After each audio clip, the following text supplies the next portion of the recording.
hope your day is full of lollipops and gumdrops and candy canes and candy corn and pixie sticks and Fun Dip and Sour Patch Kids and Warheads, Airheads.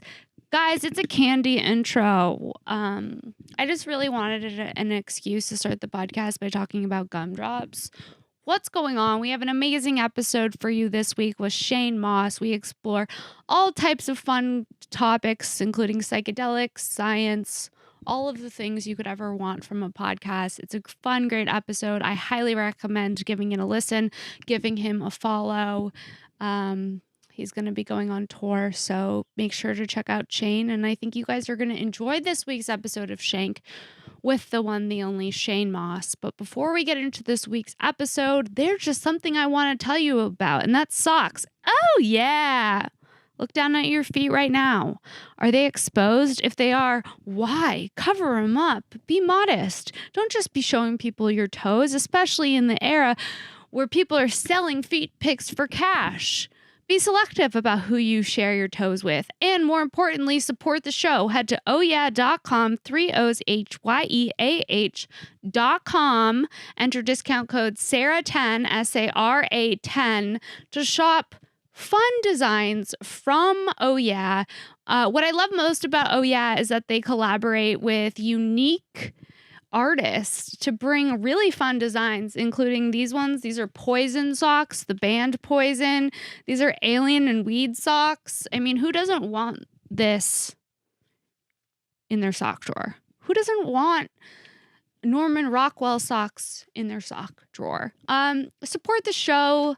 They make amazing gifts. If you're meeting someone for the first time, I recommend getting them a sock. If they're having you over for dinner, if you're meeting your future sister-in-law, bring her a pair of socks. If you know someone who's going through something traumatic, buy them a pair of socks. You don't need an excuse. People always need a new fun pair of socks, and it's a great way to support the show. ohyeah.com, discount code SARA10, SARA10. Support the people who support the show. Guys, make sure you're subscribing, rating, and reviewing on iTunes. It makes a really big difference for me. The show's also available on YouTube. If you're not watching on YouTube, you're definitely missing out. And shout out to American Comedy Co. I will be there September 29th, co-headlining with Kimberly Congdon. Then we will be in Texas the first week of November. November 1st, we will be on Kill Tony. November 3rd, we will be co-headlining at the Creek and Cave, Kim Congdon and I. And the 4th, we will be on the Death Squad Secret Show at Vulcan Gas Co. The 5th through the 7th, we will be at Skankfest, guys, getting amped for Skankfest. More show dates available at Princess Shank on Instagram and Twitter. Buy some socks, support the show, and yeah, I hope you guys enjoyed this week's episode of Shank with the one, the only Shane Mauss. Guys, here it is. Hi, welcome back to another episode of Shank. I'm Sara Weinshenk, and today's guest is Shane Mauss. Your mom's calling. My mom is. I was like, is he making a mom joke, or is my mom actually Your mom's calling? for real calling. I'll call her back. That would be a weird. That's how I open every like, podcast. Your mom's calling. I was like, it threw me off completely because normally my phone's on Do Not Disturb. Yeah. Let's see if Debbie calls again. I have gum. I'm gonna swallow it. That's just what's happening over here. Okay. I'm so excited to have you on the podcast because I don't know much about you, except that you at one point worked in a crouton factory. That's all that you know about me, and that's why you wanted me on the show. Oh, well, yeah, that's additional thing. That's one additional thing. Yeah, but, okay. But I remember specifically. You're just doing like a dirty job sort of thing. Yeah, I'm like, with by this the way, podcast. we're just going to talk about the crouton you just days. talk to factory workers, etc. I listened to you on Duncan's podcast and you were talking about the crouton, and I was like, this crouton guy is pretty entertaining. Thank you. I'd love to get him on the pod. Duncan and I have the best conversations. The best conversations. Yeah. It was one of my favorite episodes. And then I forgot about you, the crouton man. And then I was at a party in the canyon, and someone was like, you know who you should have on the podcast? And they said you. Oh, so I was like, well, all right, okay, I'll get him on the podcast. Yeah, this man who gave me out. mushrooms suggested that I get you on the podcast. Oh. And that's funny. So that's yeah. I have a bit of a reach in the psychedelic community. Yeah. What are you doing in that space? Well, I had my career kind of went a weird direction. I was a regular stand-up. I did the late night stuff and all those things, and I was working in clubs, headlining weeks and stuff like that, and just performing to random audiences that they usually didn't know who I was. Just like, oh, this guy has some fancy credits, okay, that sort of thing. And I started touring internationally, and internationally, they were doing a lot more like theme shows and one-man shows and like festivals and stuff. And I was like, well, I want to travel more. So if I need to put together a one-man show so I can travel more, then what do I do? And I had a kind of a passing interest in science. I was always reading science books. And then around the same time, I was trying to figure out what I wanted to say on stage. I ended up getting obsessed with evolutionary biology and psychology for a while. Okay. And then I started trying to do science-y themed shows. Like I did one called Mating Season that was on Netflix for a while. That was like, that's kind of mediocre actually. It was my first shot at it. Well, I was trying to get like ways of engaging people into science and that wouldn't normally be into it. So mating behavior is a good one. And then I broke my feet and made a whole sciencey-ish album about that and the evolution of pain and negative emotions and stuff. Whoa. And then I was promoting that, and I was on Pete Holmes' You Made It Weird podcast. Great pod. And he was asking me where I was, and I was like, where I broke my feet. I was like, oh, I was in Sedona, Arizona. He's like, what were you doing there? And I was like, oh, I was going to do ayahuasca for the first time, but didn't work out because I broke my feet hiking first. And he's like, what's ayahuasca? And I was like, well, there's a stuffed DMT that I smoke quite a bit. And he's like, what's DMT? And then I started talking about DMT. And then that just became the entire podcast. And then all these people just started reaching out to me to be like, hey, will you come talk about DMT on my podcast? And then I was like, well, I have all of this material about psychedelics. Right. And much of my scientific interest is in psychology and like behavioral economics, cognitive biases, how the mind works sort of stuff, animal behavior. And I was like, well, that would be a good inroad. And I actually didn't at the time, because I wasn't like despite the way that I look now, I didn't look like this before COVID. You're a different person. We all were. Yeah. When I see photos of myself in the before time, I'm like, I don't even know who that bitch is. I know. I had like so much makeup on. I was like, I don't know where I thought I was going. Yeah. What the hell? I think the lesser makeup is a good subtle. We're going call. subtle. Yeah, the world's ending. We don't need a full face. Right. And so this is like, I go back and forth with this whole situation every day. But I might be doing another psychedelic show soon, so I don't want to cut my hair and beard too soon because it kind of, it sort of works.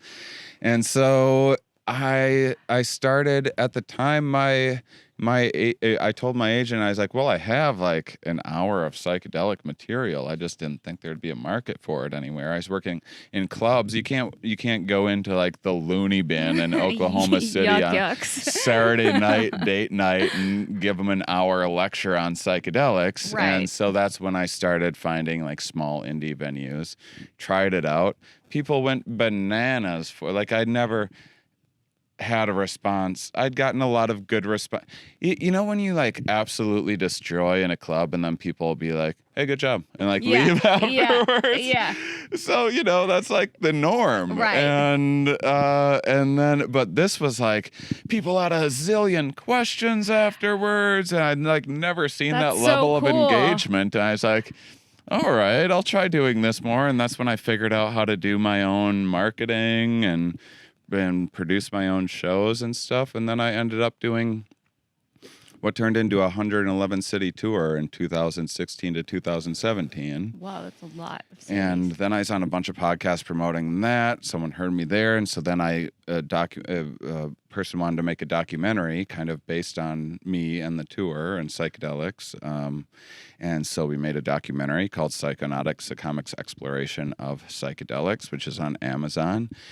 And so now I'm just like the psychedelic. The funny thing is like I wouldn't say it's the last thing that I want, but I definitely, Was it the plan? it wasn't, not only was it not the plan, but I get anxious about being pigeonholed into that, I'm like that too with category. weed. Yeah. I'm like, I like weed. Yeah, but I it's love not mushrooms. everything Yeah. that I am. Yeah, but it is interesting because when you show up as your authentic self, it opens opportunities that you didn't even know were a possibility. Yeah, Which is absolutely. cool. Yeah.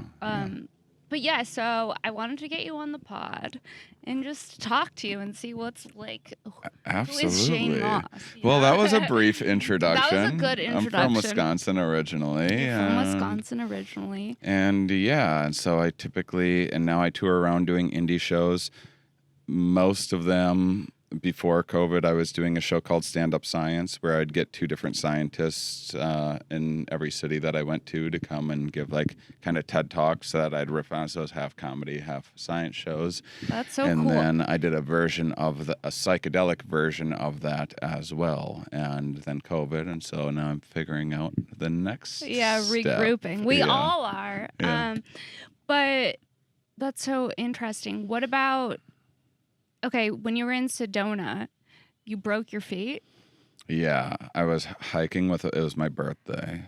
I had a couple things going against things. One, I was in the best shape of my life. I was never much of an exerciser or anything my whole life. I've been quite a fuck up, really. Quite a bit of drinking. And Okay. I used to smoke like a pack a day and everything. And it's actually, we were talking before, I lived in Malibu for a couple of years. As I lived in Malibu, I started CrossFit. I started getting in really good shape and everything.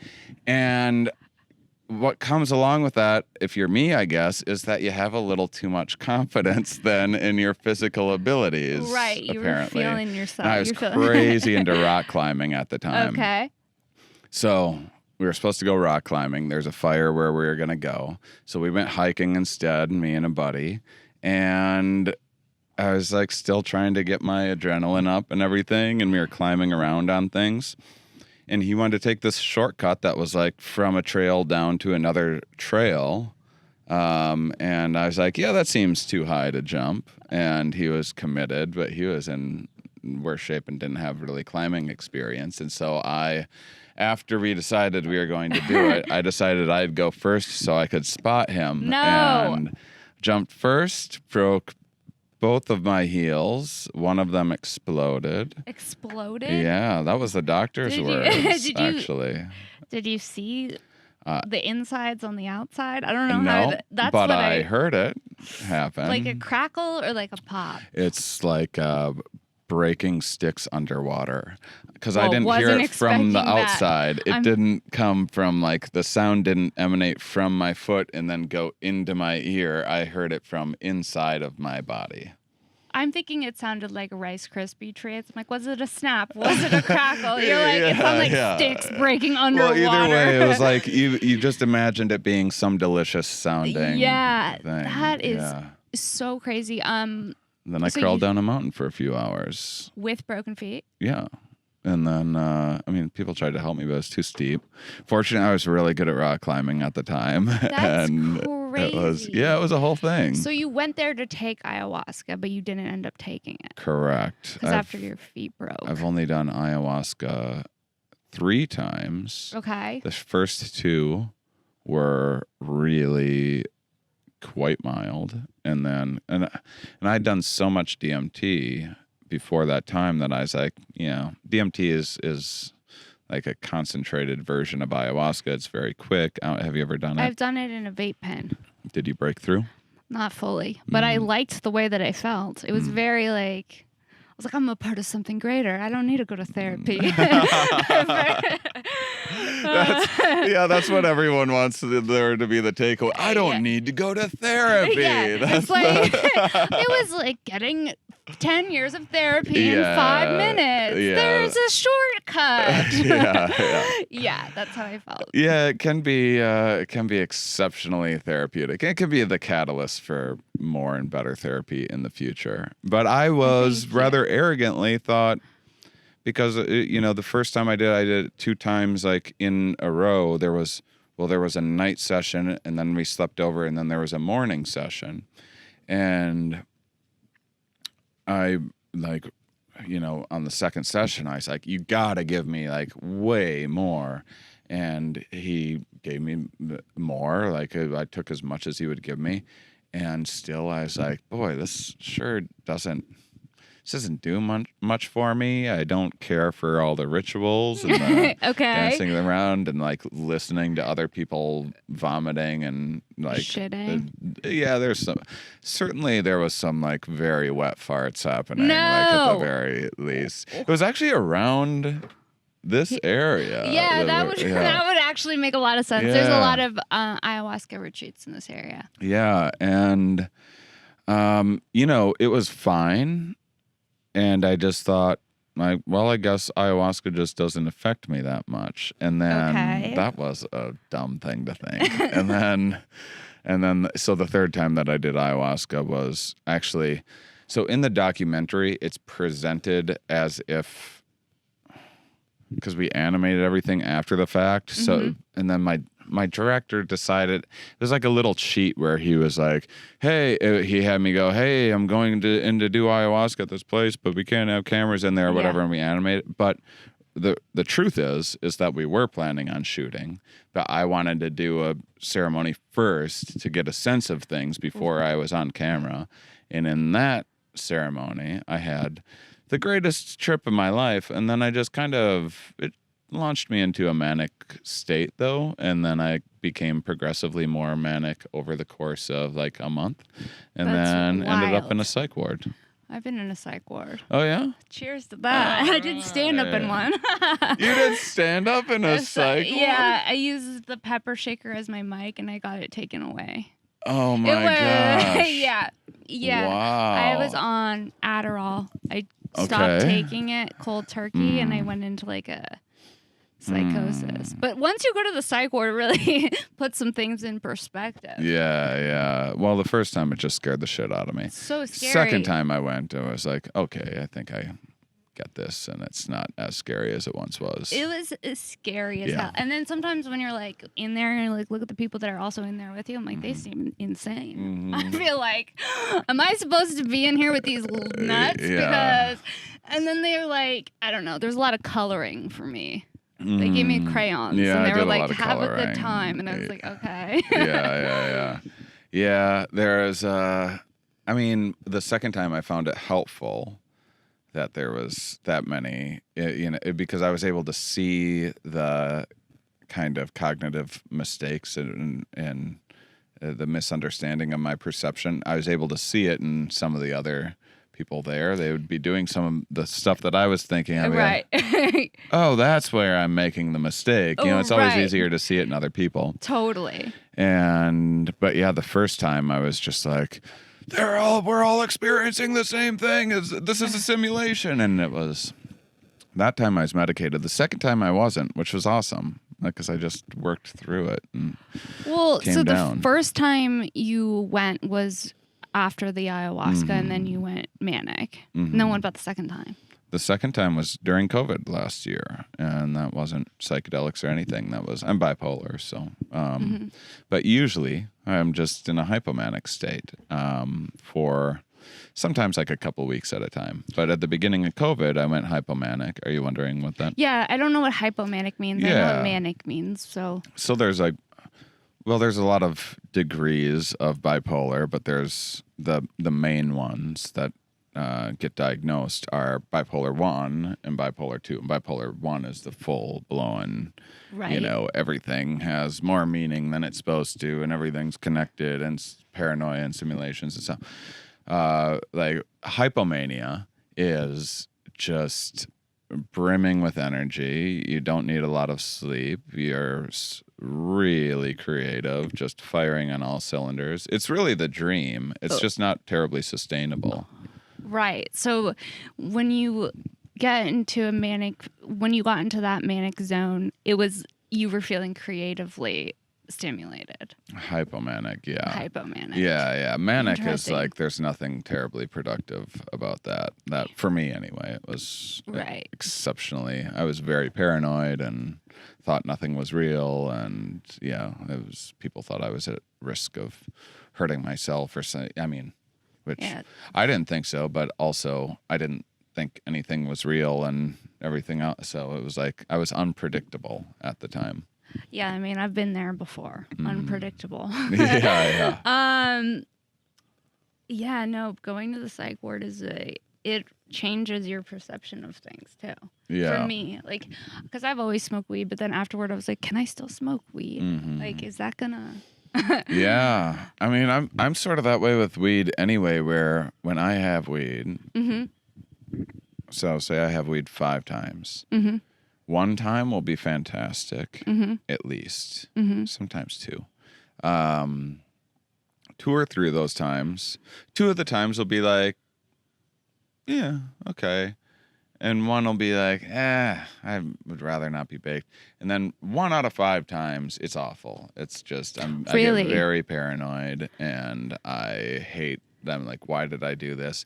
And it's so bad that it makes me not want to take the chance, even though those 4 out of 5 times are usually pretty pleasant. That's how I am with drinking. Yeah. If I drink, I get so depressed. And I'm a terrible drunk. Yeah. I don't know how I am with drinking. Sometimes I'm like, I'm too good with it, where it becomes chronic. Right. And then you're just depressed all the time because it's a depressant afterwards. Yeah. It's a stimulant while you're drinking and then a depressant afterwards. Day. Yeah.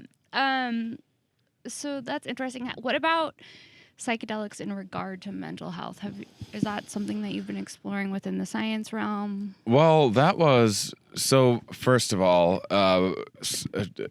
to disappoint any listener from the get-go, my podcast, Here We Are, where I talk with scientists, very rarely do we talk about psychedelics. I talk about psychedelics more in my other podcast, Mind Under Matter with Rumi Nazer, but I discovered that on my own. I had horrible depression since about the age of 9 or 10, like really, really, really, really bad. I'm kind of surprised that I never killed myself early on in life, but when I found mushrooms, that it wasn't perfect. It didn't cure everything. We all are always going to be dealing with things, and I still deal with plenty of stuff. But absolutely, mushrooms are probably, other than, and why I think the ayahuasca went wrong was I was doing too many mushrooms during the filming of the documentary leading up to it, because I was trying to stay in the space. Okay. I don't know what happened. I think that, those connections, so it's, so most psychedelic, but certainly psilocybin, it forms a lot of new connections in the mind. So, like, have you ever heard of synesthesia? Like when people see music as color or whatever, and so that's because I'm going to talk a little bit out of my ass regarding psychedelics, because there just hasn't been enough solid research on psychedelics just yet, because it's hard to study them. They're a Schedule I drug, which is the only thing it really does is makes it difficult for scientists to study them. It's just way more hoops to jump through and harder to get funding and everything.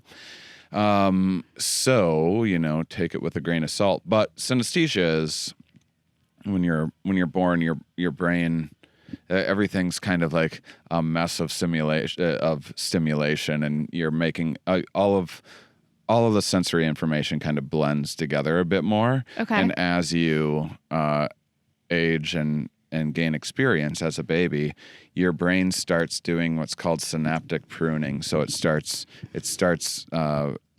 actually killing off neurons between regions so that you can categorize things. Like, this is a smell, this is an emotion, this is what a word is, this is what a number is. And some people just didn't get pruned in certain regions, and so there's people that like see numbers as shapes.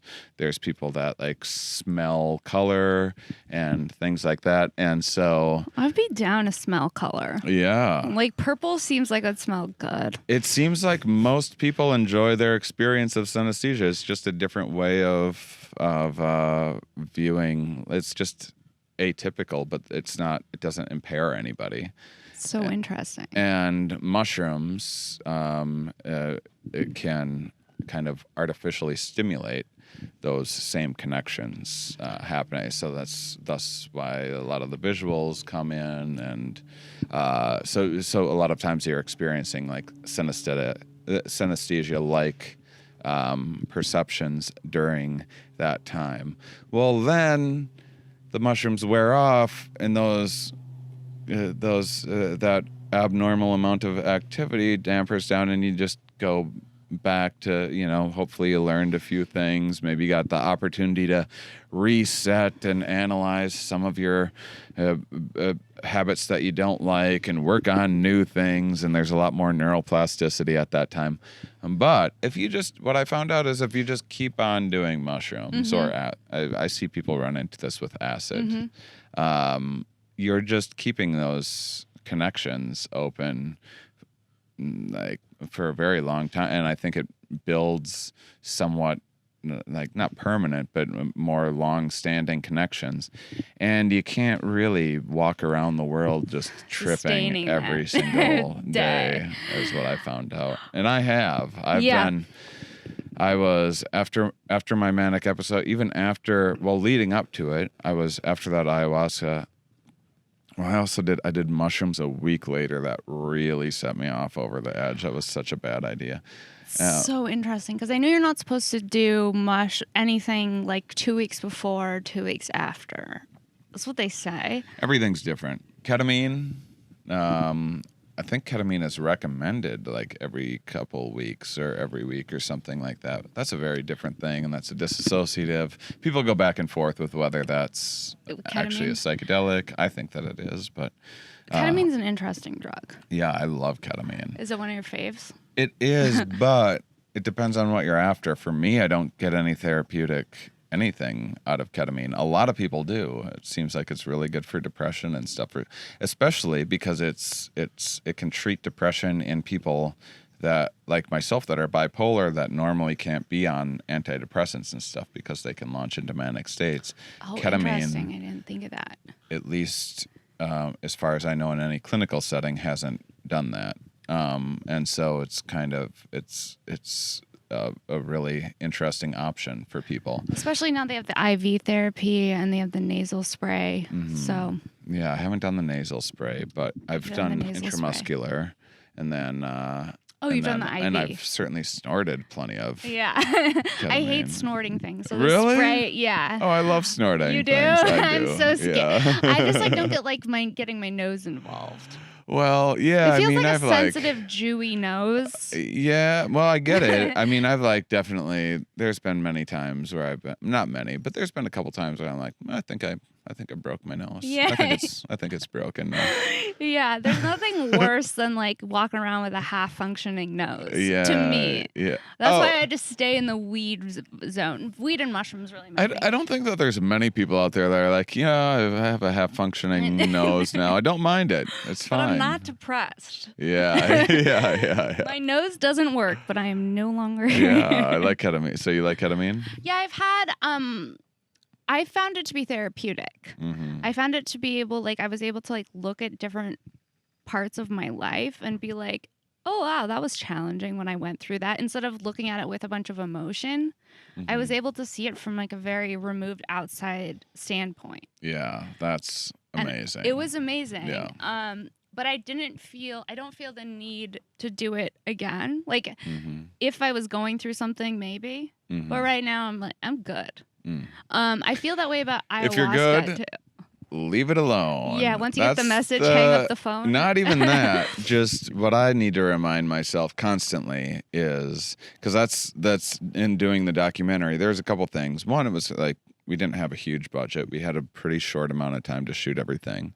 And I'd had 20 some years of nothing but positive psychedelic experiences. And so I was kind of, again, just rather arrogant about how things were going to go. And I had, through my history, usually used mushrooms for depression when I was in a really depressed, like a lot of times it's kind of uncertainty. It can be like great things, like just finished recording a special or something like that. That's when I'm most likely to fall into a pretty bad depression, because I'm figuring out which of the possible like 5 paths I want to go next, or what my next like theme is going to be, or whatever. That makes sense to me.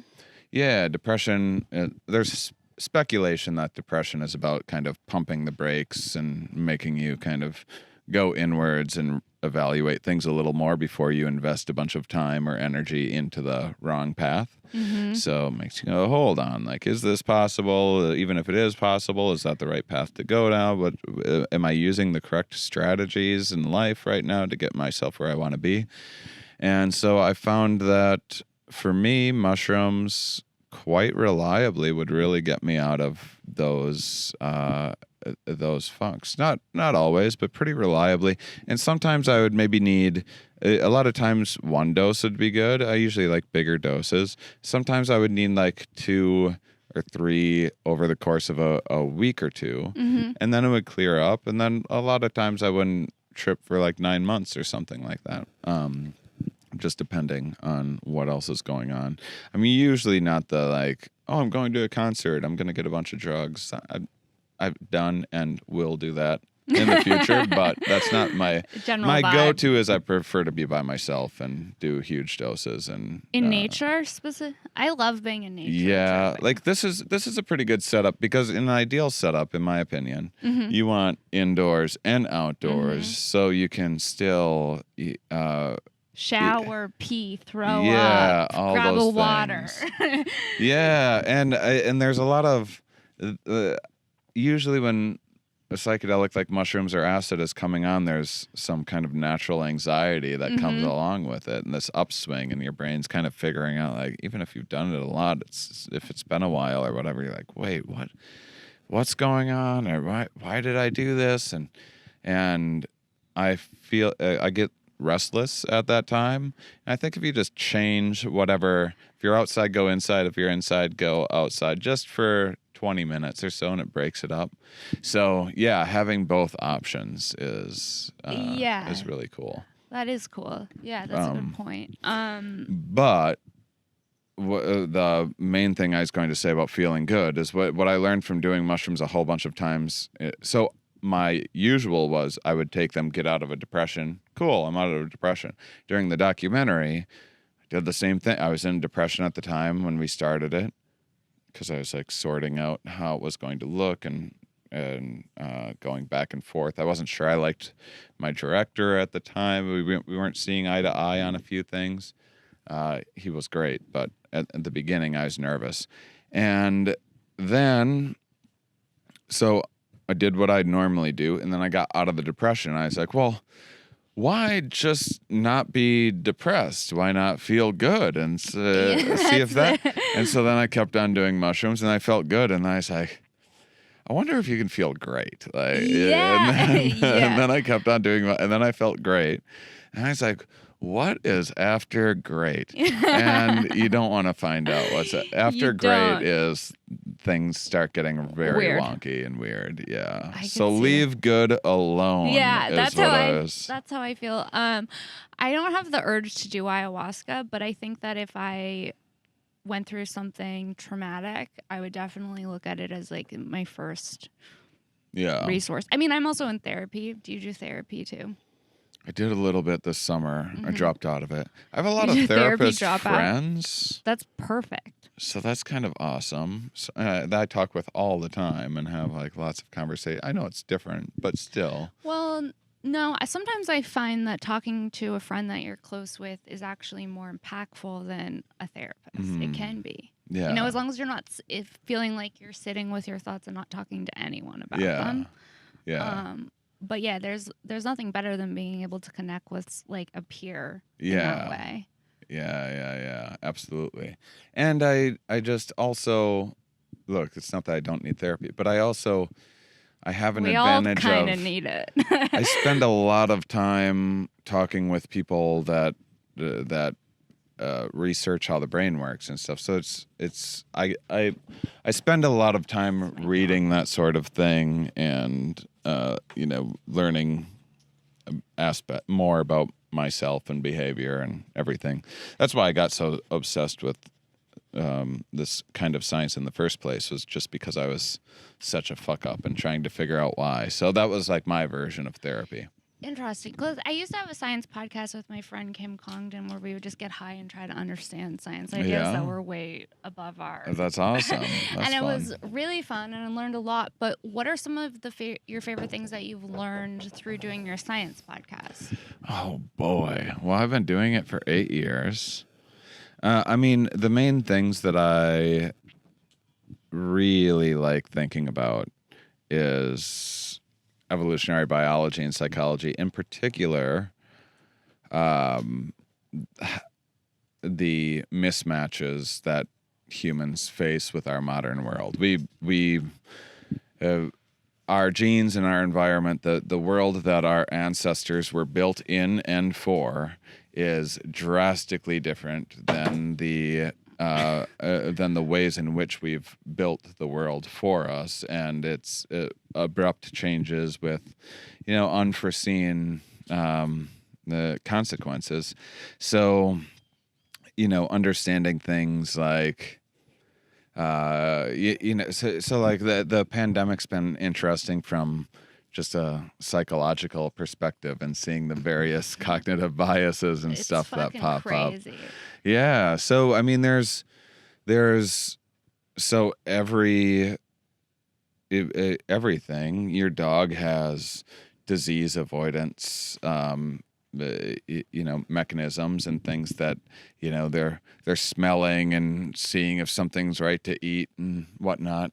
And even things like feces, when dogs sometimes eat it's usually because they're missing something in their diet that they aren't getting otherwise. That's why you eat horse shit when we're hiking. Yeah. But I just saw this video on Instagram. This isn't a science study. It could be totally fake. I have no idea. But they had a little stuffed animal. They had a dog was like eating the food, and they took a little stuffed animal in the food, and they're like, "Arr, arr, arr, arr, arr," and they're like, "Bleh," and made the stuffed animal like keel over, and then the dogs are like, "Bleh," no, and like through their copying other behavior to know what to avoid. That's so crazy. And so everything. Cool. Our brains so people think about evolution like, hey, we have imposable thumbs and started standing upright, but people don't give a lot of thought into how it shaped our brains, how the many challenges that our ancestors faced were selected for over thousands of generations. And one of those things is like disease avoidance. So you have our ancestors, there were some people that would see someone coughing or sneezing and would run up to them, I'm sure, and be like, wow, a blessing. And those people didn't leave as many offspring. Right. And so the ones that tended to stay away from someone when their skin got real pale, or when they started spraying diarrhea everywhere, rather than the people that enjoyed that, were the ones that evolution sort of selected for. And so because of that, it's not a perfect system. And so we have these kind of rules of thumbs for assessing things. And when there's something like asymptomatic spread, like COVID or tuberculosis or HIV, it's hard we don't have any natural way of detecting it. In the same way that we can feel temperature, but we can't feel climate. We can't feel climate. It was like change over decades. We can't feel that. Right. And so our intuition is sometimes at odds with certain things in our modern environments. Yeah, I feel like that all of the time. If I were to actually listen to my intuition, I would not be a member of society anymore. Oh yeah, do you know what I mean? There's a big push to be like, just follow your intuition, but that's madness. I mean, that means that a baby is equipped with everything that it's ever going to need in life, and there's no point in learning anything. And I know, but I do think it's a fine line because I do think there's something to listening to your intuition. Well, intuitions can be built over time by the environment and things too. So, do you play sports? I mean, I have. You I'm not have much of played an sports. athlete. I would hate to be Neither. like, I play sports, and then people are like, what sports do you play? And Well, I'm like, I did play soccer in high school. Okay, but that's the same. So right now, I got into pickleball, the dumbest named sport that there is. First of all, I don't know what pickleball is. I know it's fastest tennis growing adjacent. sport in America. Yeah, Where there's rackets. It's like tennis. It's about a third of the court.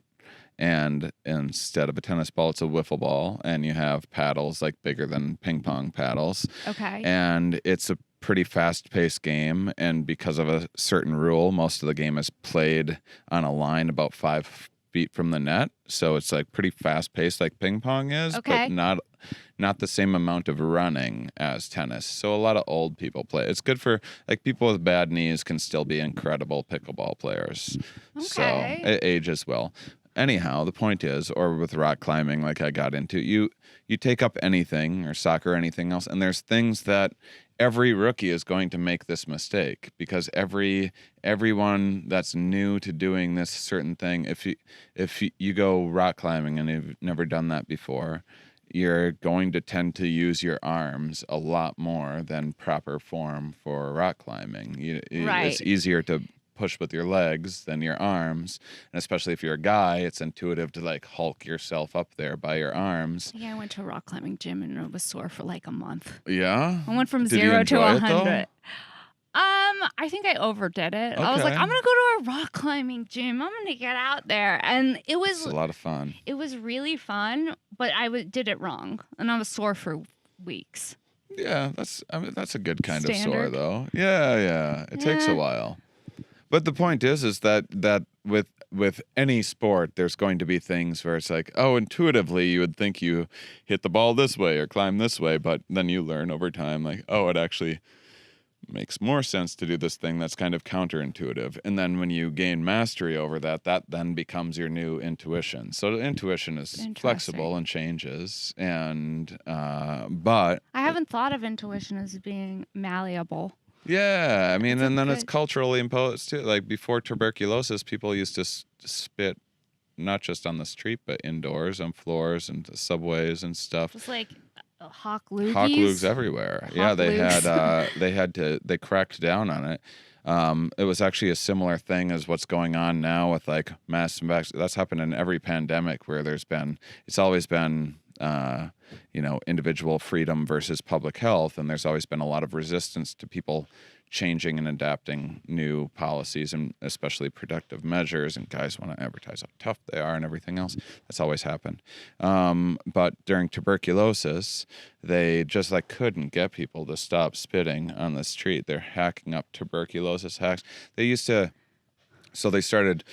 carrots and sticks, just that, you use different ways of creating policy. Okay.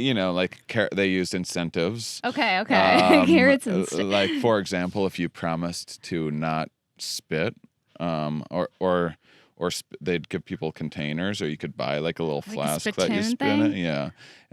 Or they'd give people like these little boxes that they could carry around to spit in, and then they'd advise them to burn it afterwards. But anyway, if you didn't spit on the ground for like a month or whatever, and then you promised to and then you came and got a tuberculosis test, which people didn't trust science and didn't want to get tested. And this is happening again and again. Yeah. But if you did all that, you would get to ride in a Model T car. Oh, shit. You got a Model T for not spitting? Yeah, and it worked quite well. It was a good incentive program for some people, and then they sticks for others, and they'd fine people for spitting in public places and stuff, and people threw fits about it. But yeah, loogs used to pool up on subways, and women would have long dresses. Back then, it'd be sopping up.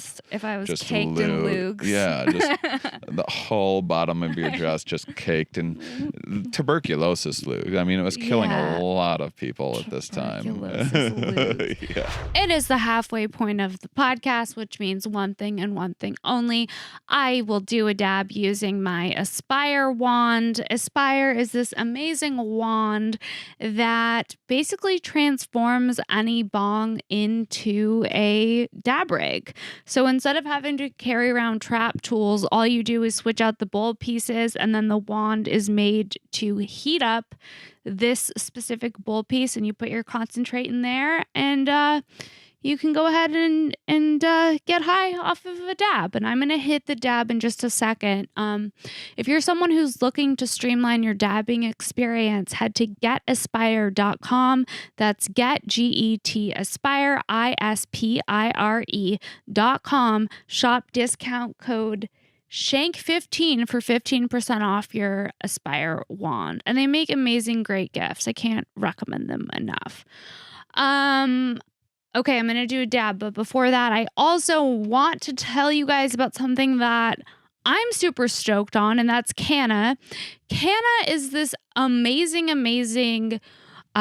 edible company that was invented by Rachel King. So it's a female-owned brand, which we love, made from this incredible pastry chef, Rachel King. So these ones are peanut butter fudge brownies. They also have truffle bars. They have every type of gourmet edible you could ever want. Cookies, blondies, Kaneh also offers, I think, fruit jellies, gluten-free options, vegan options. They are currently in over 200 dispensaries in California. They're in Oklahoma. They're also in Michigan, and they're coming to Arizona in October. Please, please, please support them. It's so important to me to support women in cannabis.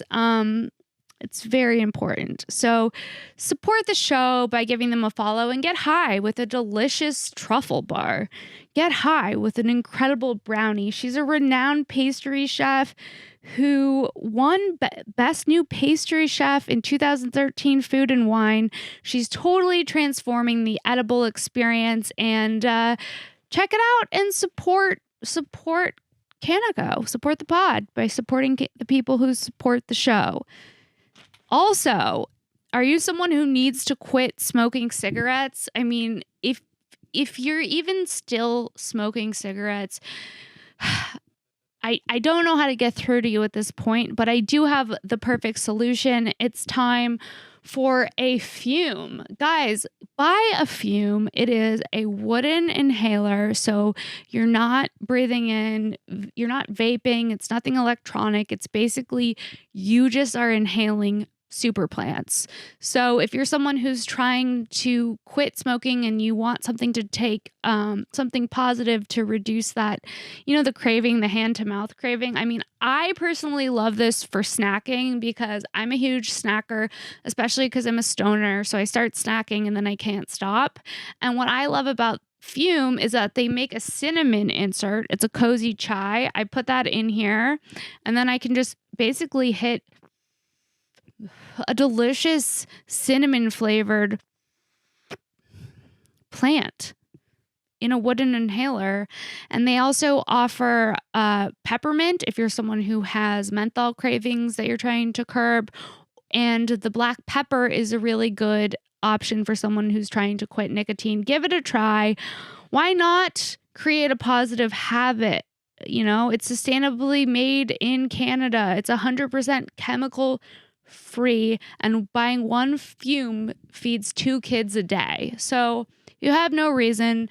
It's time to create positive habits. It's looking like we're going to have to be fit for the end of the world.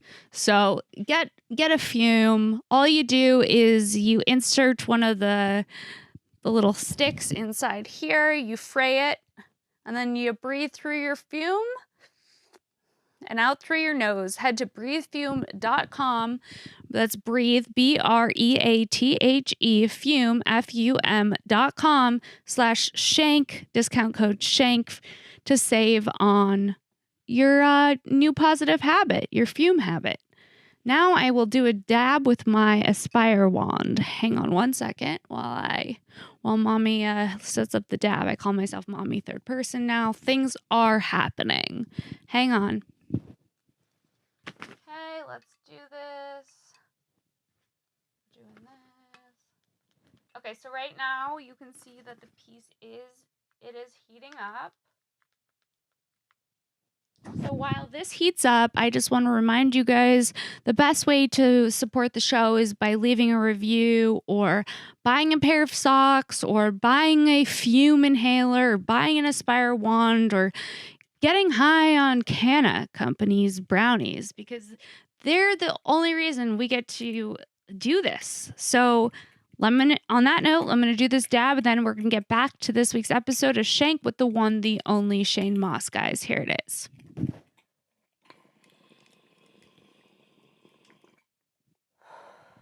And just like that, it's so smooth hitting. It's a great time. Get your Ispire wand, transform your everyday bong into a dab rig, support the show, buy a fume, buy a nice decadent brownie created by Rachel King from Kaneh Edibles. All right, guys, let's get back to the pod with the one, the only Shane Mauss. Well, it's interesting because you said that you like evolutionary biology. I remember when I was going to a psychiatrist who actually prescribed me Adderall, he explained ADD as being like from the caveman era. It would be, you'd want to be able to pay attention to everything at once. Like you'd want to see the overall perception of. Do you know what I mean? You don't want to be so focused on something that you can't hear your child crying or something. Right, you know? exactly. That sums it up. Yeah, like you want to be able to take in the whole picture, whatever, and then over time, I should have evolved past that. But I don't know. I have mixed feelings about ADD in so general. do I.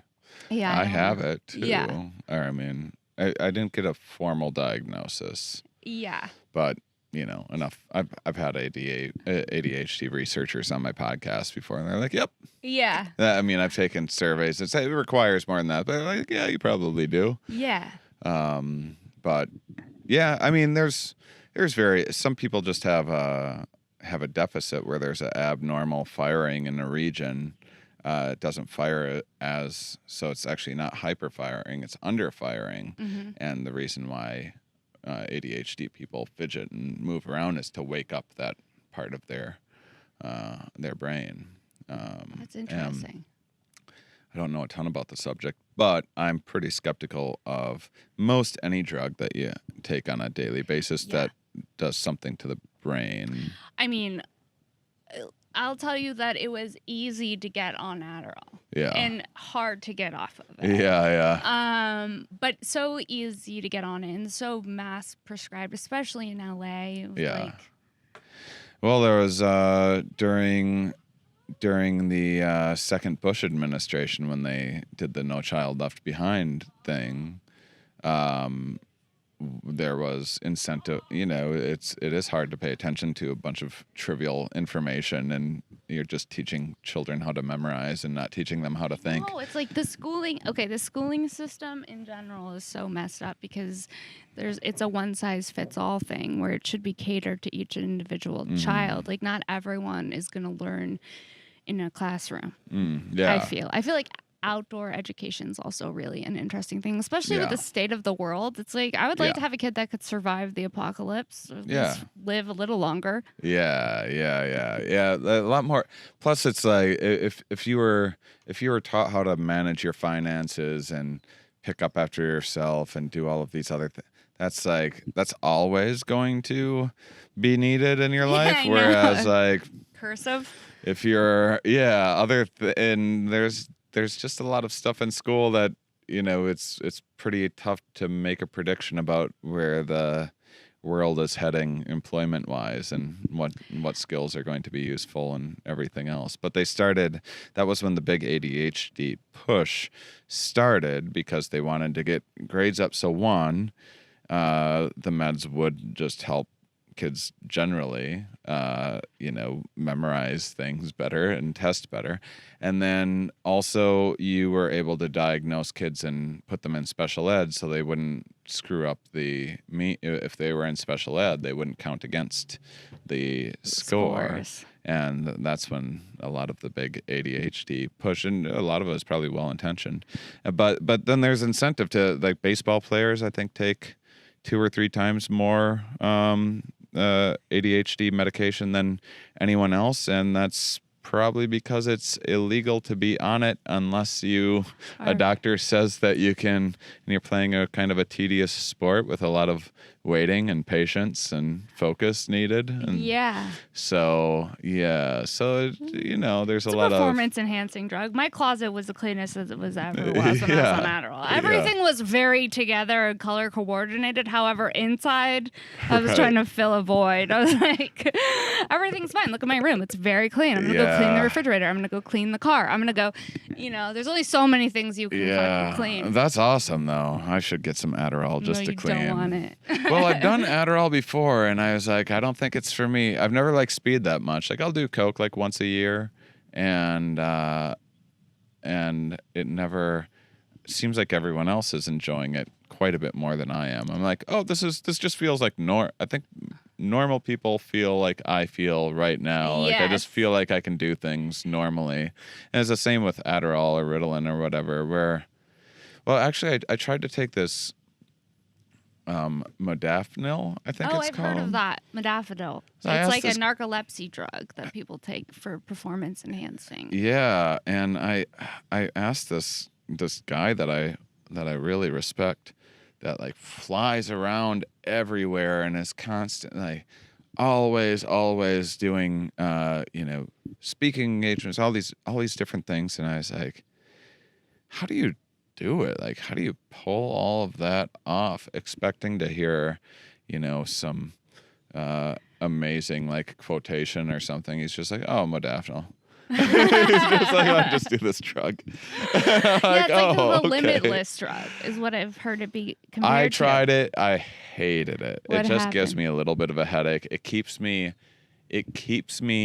from falling asleep. It doesn't wake me up. It's a So I'm just tired and still awake. So that's how I would feel on Adderall too. I'd be like, I'm tired, but my mind is awake, but I'm fucking tired. Yeah. Yeah, the few times I took Adderall, I thought it was like fine enough. It's just just general because it has a bit of euphoria going on if you don't do it often. Yeah, well, that's part of what got you. That's what got me in the beginning. I was like, I know facts that I never knew before. Yeah. My shit's together. My room's the cleanest it's ever been. Yeah. It's great. Right. I'm able to like work during the day, do stand up at night, like. And it helps a lot of people, and people swear by it. That's the trouble with all these pharmaceuticals, is they are absolutely needed or maybe I shouldn't say absolutely needed, but there are plenty of people that really benefit a lot from them, and then they can be overprescribed, and then there's other issues. I just feel like there's got to be other ways, like meditation. That helps a lot, center you. What about, have you had any scientists about how, this is random. Talk into the microphone. Yeah, got excited. Have you had any scientists that talk about like when you think of something, it changes your thought patterns? Oh yeah, I mean that's a big. I mean, do you want to give me a specific, or should I just launch into a spiel? Just launch into a spiel. Because that's one of my favorite subjects. So one of the things that I've been happy to see start permeating the zeitgeist a bit, and hearing other people use sciencey terms, is cognitive dissonance is one that started, people started using it a little more commonplace a few years ago. And then we've seen confirmation bias starting to take off, the idea that you're kind of already sort of looking to validate what you already believe, and finding validating evidence to justify your pre-existing ideas. And so within that, there's a lot of motivated reasoning too that then leads into confirmation bias, where if you have if your business is going under because there's a global pandemic and your business is collecting people indoors, you're probably going to be biased to question the science a bit more than the average person, then find information that validates that supports it. There was a parrot fever back in like the 1930s or 40s. Those tropical birds were taking off in the U.S. I guess there was like 500,000 tropical bird sales in the U.S. a year, and parrots were that were fine in nature, once confined in shipping crates, were shedding a virus that normally wasn't symptomatic, and then got confinement's a huge player in germ spread and virus spread. But so they eventually cracked the case. The National Institute of Health was founded around this time, and the first biosuits were kind of invented at that time. But when they started trying to put regulations like, hey, you need to give us a sample of your birds and we need to test them, and if they test, we give you the bill of health like we do in the food industry and stuff now. And if they don't, you need to cull them. You can't sell those birds. You need to get rid of them. And who was in the most denial of parrot fever? Who? Can you guess? People who owned parrots. People who own parrots. People who own pet stuff. Bird ladies. People who made a lot of money in the bird trade and bird breeders. Yeah, and so those are the people most impacted by parrot fever too, but also had the most motivation to deny the science and like a bias, everything. kind of. Yeah, so you have a bias. We all do this. Right.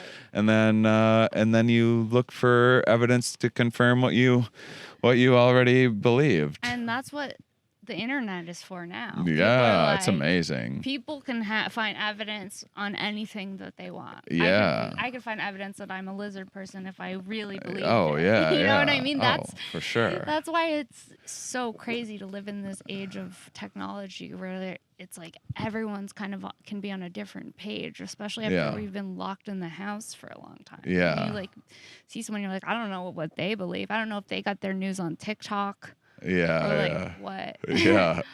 Yeah. And then are you familiar with Dunning-Kruger? There's another cognitive bias that's starting to take off a bit more. It's basically that people who know the least about a subject tend to overestimate the most how much they know about the subject, because when you don't know about it, you don't know how much you don't know. So if the last people, do you know how a toilet works? People are like, oh yeah, 10 out of 10.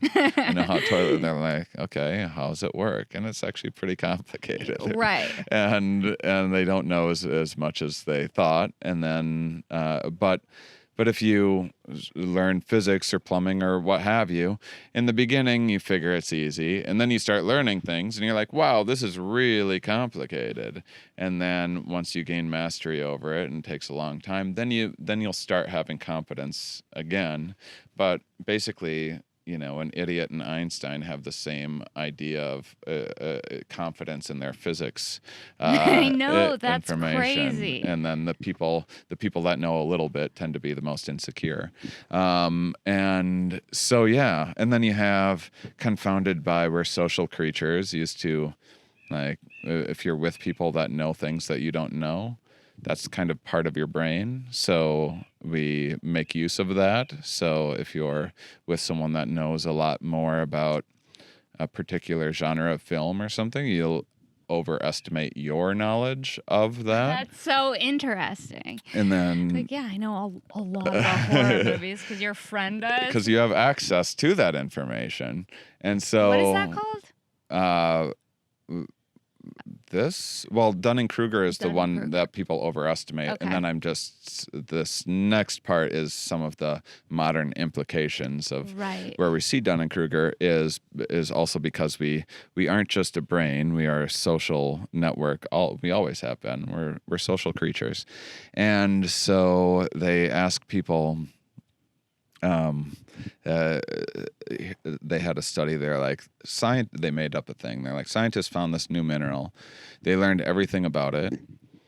How much do you know about this mineral? And people are like, yeah, I think I know quite a bit about that mineral. No. And then in the other condition, they would go, scientists discovered this mineral. They learned everything about it, and it's confidential. How much do you know? People are like, what do you mean I don't know anything about that mineral? They don't have access to that. It was confidential in that condition, so they don't have access to that information. So we tend to mistake what is knowable with knowledge. And it's often knowledge that we don't have. We just think that we do. So we're seeing that quite a bit on the internet. So now instead of your friend that is really into film noir or whatever, the internet has you can Google anything. So it's just like, yeah, I know everything. Yeah, it's also I have a hive mind in my pocket. Yeah, it's so crazy. I mean, I was like, okay, I got to buy Dogecoin for 2 weeks. I was like, I guess I got to buy Dogecoin to the moon. I don't know anything. Yeah. I spent like $75 in Dogecoin. That's a week later, I was like, I'm taking it out. I've had enough. I don't know anything about this. The internet made me believe that this was going to be an investment that I needed to make. I'm not a crypto trader. Yeah. And crypto might have a lot of possibilities, but if you're going to get into crypto, now that's what you do. That's like a job. Yeah, that's your job now. A day trader. Okay, well, that's not what I want to do for a job. Yeah. I'm all about like making good investments and everything else. But, totally. But yeah, that's like an example, because it's like I was like, I know Doge is gonna go to and then I was like, and then Elon, he's gonna be on Doge SNL. Is going. You're telling people, I even know where it's going. To the moon. Straight to the moon. And I was like, I was like, Elon's gonna do SNL, then Doge is gonna go to the moon, and that's not what happened. And then I was like, I'm taking my money out. It was like $50 after that. I was like, I'm buying a bikini. Fuck Doge. It's way better. Well, were you scrolling through were you checking it all of the time when you put the $75 in, and then you were checking it constantly? Like, and then it became like its own little addiction. I was like, oh my, now I'm down $2, and then the next day I'm like, I don't know. But and in my mind, it seemed like I don't know. It became obsessive, and I could see how you could, liquidate all your assets and become a crypto trader. I was like, I know people who have done that. I know. There's, I first got, because of doing psychedelic shows, and that crowd tended to be more into crypto and stuff from the beginning. They're usually more like anti-government-ish and just like doing things, a little more off the grid and like everything less bank, else. More power in the people and money. Yeah. And so I was given as a gift, just someone after a show just gave me $100 in Bitcoin. And they're just like, download this app here, I'll just give you $100. So I'm like, okay. And then this was like 2015 or something. So some listener will hopefully have a bit of fun and look into how much that would be worth today. But here's what I did with it. It went up to $300 or $400, maybe $500 or something like that in short order. It was pretty quick. And then I took that and I bought LSD analogs from Germany. What is an LSD analog? So LSD is illegal, right? Right. So then they go, all right, well, we'll make LSA then. Okay. And then you like tweak a little molecule and stuff. So there's weird analog laws, like you can kind of have these. Compound and then almost. There's like research chemicals and stuff that there's kind of some broad umbrella laws that sort of cover that. And then it's like you can't make them or buy them, but you can possess them. There's all these like weird things. It depends on where you go. Don't go on the internet and buy a bunch of drugs because I told you to. Though for a while, I haven't been on in a while, but the dark web was really the way to get drugs because you had reviews. They had like Yelp reviews of things, so you didn't have to worry about like fentanyl or any of that being in something that you got. But I spent all my Bitcoin on acid. Acid that I think I lost most of it too. No, you didn't even do the acid. I think I did some, but I think I lost most of it. Acid's easy to lose. One It of the is, many things I don't like about acid. It's so easy to lose. I've had some powerful acid trips. Yeah? Did you enjoy them? Yeah, I did. Great. But I've also had ones that were nightmarish. I had a nightmare experience at the Chateau Marmont. Do you know where that is? It's like this No. fancy, like, LA hotel. Okay. Not where you well, want to be on acid. No. Yeah. I mean, it's unpredictable. Yeah. It sometimes surprises me where I'm like, I didn't think that I would enjoy this. Mm-hmm. But turns out.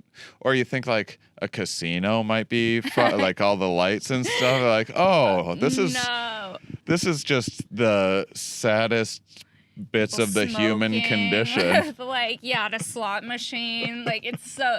I could see that being the dark acid trip. It could be a dark one. And it could be a fun one, too. But you saw it in Fear and Loathing in Las Vegas. Yeah. You're like, that seems like a great idea. Totally. So what happened? Well, it was a bad acid trip where we were supposed to go to the beach, but then the beach didn't happen. So then we were at this like fancy hotel and we were all trying to order dinner, but everyone started tripping in the middle of dinner and we could barely get through dinner. Like my friend was hugging a plant. We all were trying to figure out what to order. No one knew how to order for some reason. Like we all got anxiety. So we all just ordered spaghetti bolognese, like all around. Everyone's, I'll have that too. Yeah. Like it was just Which is what you want on acid too. Spaghetti bolognese. Yeah. I like crackers And when like I'm water. on acid. Yeah. Eating on acid. I remember one time I tried to make chicken on acid and I take it out of the fridge and I was like, okay, so this is an animal. I will not be. And I'm not vegan. Like, but you were in that moment. In that moment, I was Yeah. like, this is murder. Yeah. I am not cooking this chicken. It could.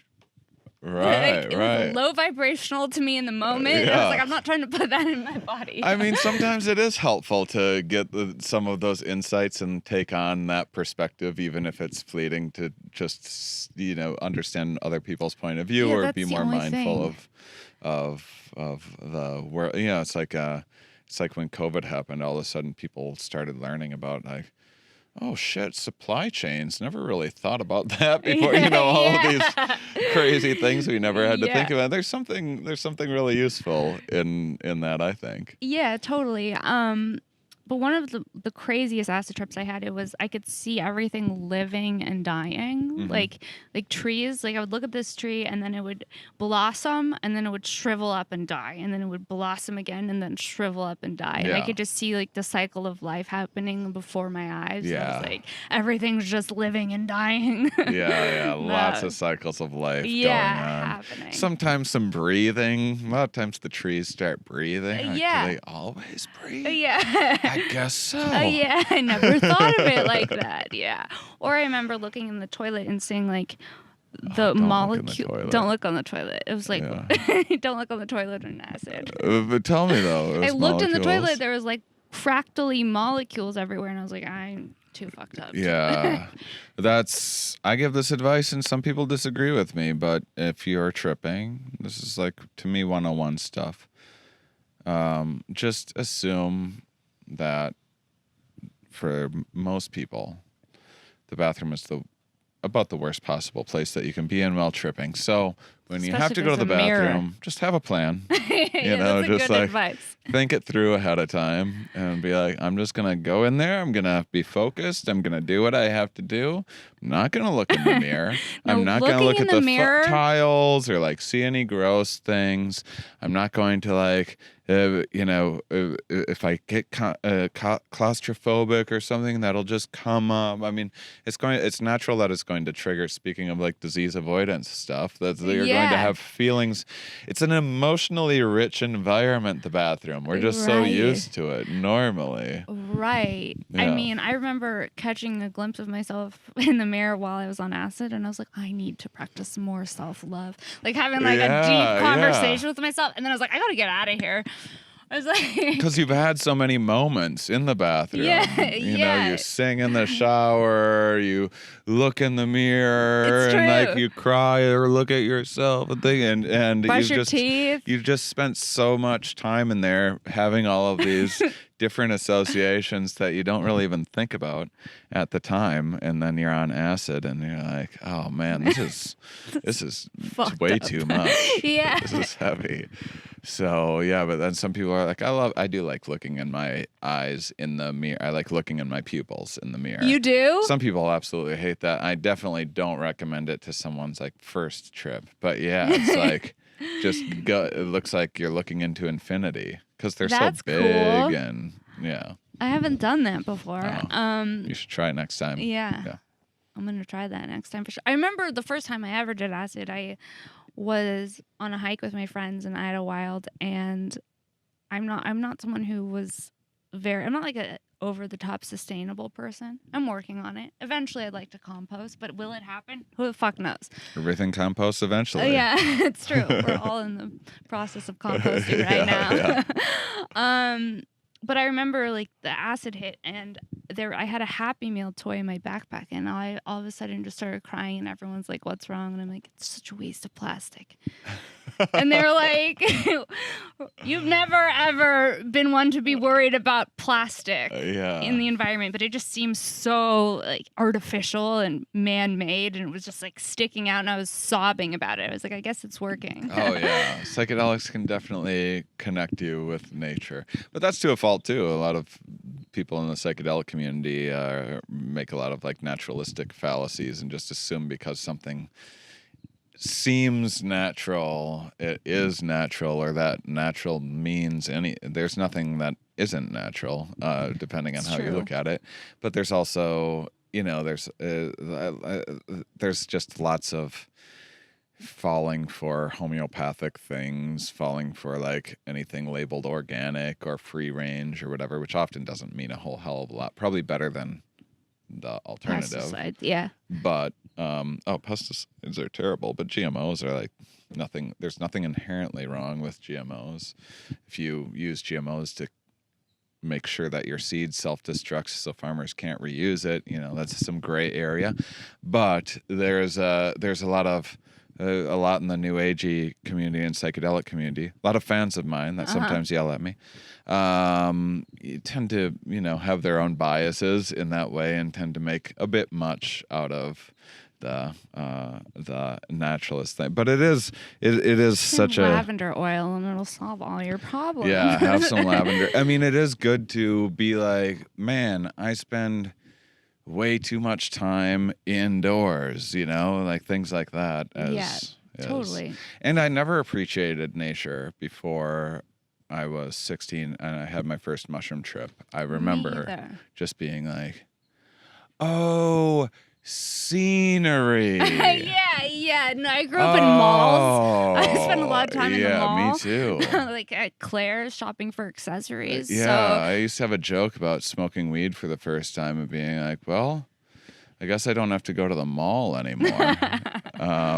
That's amazing. Yeah, but that's I lost my train of thought.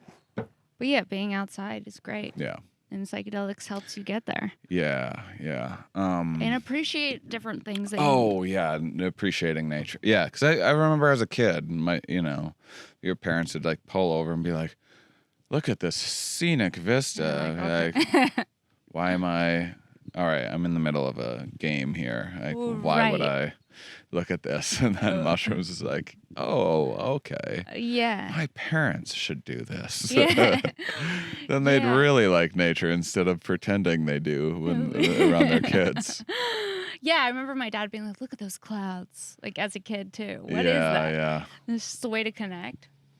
Yeah, I think so. I mean, nature is, there's a lot of evolved reasons why nature should be beautiful. Like the classic, like a lake with trees and maybe some wheat field or something like this. This classic, some of the early landscapes that painters would replicate and appreciate and everything. That's a source of fresh water. There's vegetation around.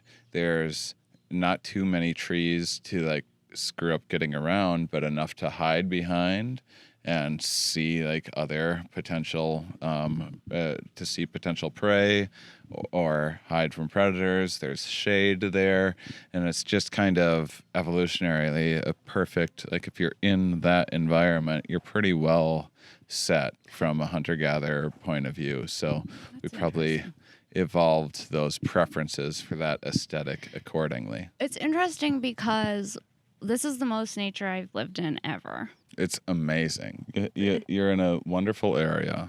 You should never leave. I never want to leave. Yeah, this is great. But yeah, no, I just came here during the pandemic and I fell in love with it. And I was like, I feel so much better after leaving a comedy club and then waking up here. Yeah.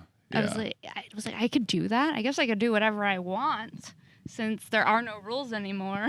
Yeah. Yeah, I lived in Malibu on the PCH across the street from the ocean. So it was a different vibe than this. Mm-hmm. And I lived on a highway, but walked across the street and there's a beach there that no one knew about. And so I got a whole amazing beach mostly to myself. And yeah, that was like, people would give me a hard time for being so far outside of the city. Same. People do it all the time. Yeah, but I'm happy. And I also don't mind driving an extra 30 minutes or an hour or whatever when it's a beautiful drive. It's like I used to see, like if I was in Santa Monica, people wouldn't give me such a hard time. Mm-hmm. But, and then from where I was to Santa Monica was like 25, 30 minutes, I would see dolphins. It's amazing. Yeah. I know. When I drive into the city and I go down PCH, I'm like, okay, I can handle this. Get an audiobook going. Yeah.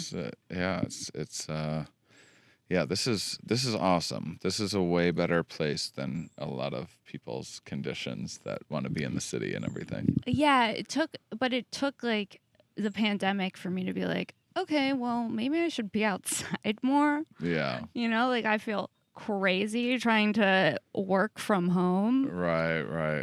It was weird. I mean, at the beginning of the pandemic, I didn't even know what to do with myself. Hula hooping on Instagram Live. Oh, fun. It was not sustainable. It was fun for like a week. Are you good at hula hooping? Yeah, I'm shockingly great at hula hooping. Really? I have an LED hula hoop. Oh, very cool. Yeah, my last serious relationship, she was super into hula hoop. It was fun.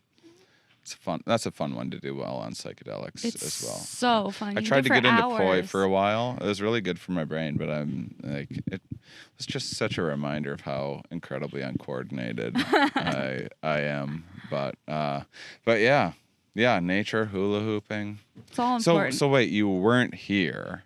No. You were just hula hooping in an apartment. I was hula hooping in the valley, yeah. Okay, and then you're like, I gotta hula hoop outdoors. I was more like, okay, so because I was used to the schedule of performing every night. Yeah. So then when that wasn't happening, I didn't know what to do with myself, really. I was like, how can I perform on the internet? Hula hooping. I'll just hula hoop, and then people send in song requests. That's so much better than virtual comedy shows. So much better. I did one Zoom show. Did you do NA? I did like 2 as a favor to friends. It's a mistake. I knew it was a mistake, like the whole time from the premise. Yeah. It was like, yeah. What, are you crazy? Like, are you a comedian? Like, have you been in? Comedy? Do you not understand the conditions that make comedy work? What don't you have an energy exchange with a real audience? Yeah, I mean, it's even. I'm gearing up and putting together stuff for next year, and we'll start doing spots. But I was just like not in a hurry to get back.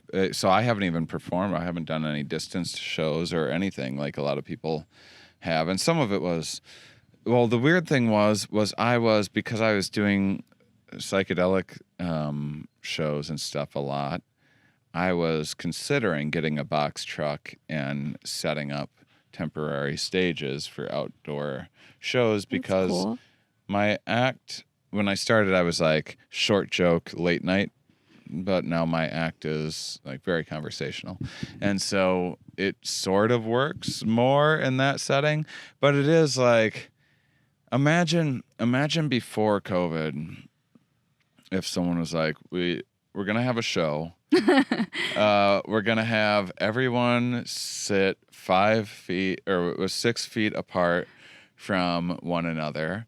And they're probably like open air. Ideally, Right. we're thinking open air Right. outside. And then we're going to have them put a mask over their mouth so one, you can't see them smile in the Laugh at same way, all. but it also it's a laugh muzzle. It's the worst. It's- The POV of performing for people with masks is Yeah. so scary to me. Yeah, and it's like it's funny because I wrote this whole apocalypse bit that I used to do before COVID. It was Before about times. yeah, in the before time it was all about nuclear apocalypse and having a nuclear winter where the smoke from, like, you know, you blow up the some U.S. president decides to blow up the Middle East or whatever. Well, the smoke from it would block out the sun, and it would, you know, then all the crops would start dying, and we would just slowly die in a cloud for like the movie The Road. Okay. Over some time, and so I used to set that up and then be like, I was thinking about it, and I was like, yeah, but how does that affect me? And, Yeah. And I was like, well, I probably have to tweak my act a little bit. And I'd make all of these jokes about, like, hey, good-looking crowd tonight. Hey, I would eat any of you. Yeah. And I had this whole dumb thing that I'd do, and I'm like, oh, actually performing during an apocalypse is like way more boring than I ever pictured it. I performed in the Comedy Store through a window. Yeah. It was dark. I felt like it was so dark. It was just like a glass, and I was standing there. At least you're having that experience. That is, I am missing out on the experience of like reminding myself of that. But I was also. But are you? No. You know- I mean, as You know much what as I I'm mean? missing out on virtual comedy shows. Exactly. Yeah. I think that's our episode. Oh, that's our episode? Yeah, that's everything. yeah, Can I well, plug a bunch of things? Please plug anything you want to plug. All Where can right. people find you? All of the things. Sure. Shane Mauss, MAUSS.com is where you can find the hub for all of my things. The main thing that I'm super pumped about, I have some shows being announced next year, so follow me. But the main thing I'm super pumped about is I have a podcast called Mind Under Matter with me and my artist and comedian friend, Ramin Nazer, who is a wonderful artist and great. He's kind of a bit of a philosopher as well. And we take his art. Have you ever seen Ramin's art? I've seen it on Instagram, Yeah. And it looks really rad. Yeah, and so I look through his art, I come up with sciencey things to say about it, and then we have a whole discussion, and he riffs, and he's a very good improviser and very, like, I'm I love more that. of the serious one. Like, I don't, but he can't. He's always, so it's fun. It's a good dynamic. Anyway, So cool. and then we make a piece of art each week for each episode based on the conversation that we had, and have a bunch of fun clips on Instagram and stuff. So that's the thing that I'm super jazzed about. We just started in April. It's doing pretty well and growing, and it's really well done and well produced and everything else. I have a podcast called Here We Are, where I interview academics. I started looking up scientists everywhere I traveled to, looking up universities and just reaching out to people and interviewing them about 8 years ago. So you'll learn a lot. It's also going to be too dry for some people that aren't into science, but you can check it I out. wanna You'll listen to definitely that. like Mind Under Matter. Anyone would like Mind Under Matter. And then if you like that, I would say Here We Are is the next step if you're looking for something a little more nerdy. Okay, I like it. Yeah. I feel like I'm gonna listen to Mind Over Matter. What is Mind Under Matter. Mind Under Matter? We joke a lot about kind of succeeding without ever believing in yourself. I love that.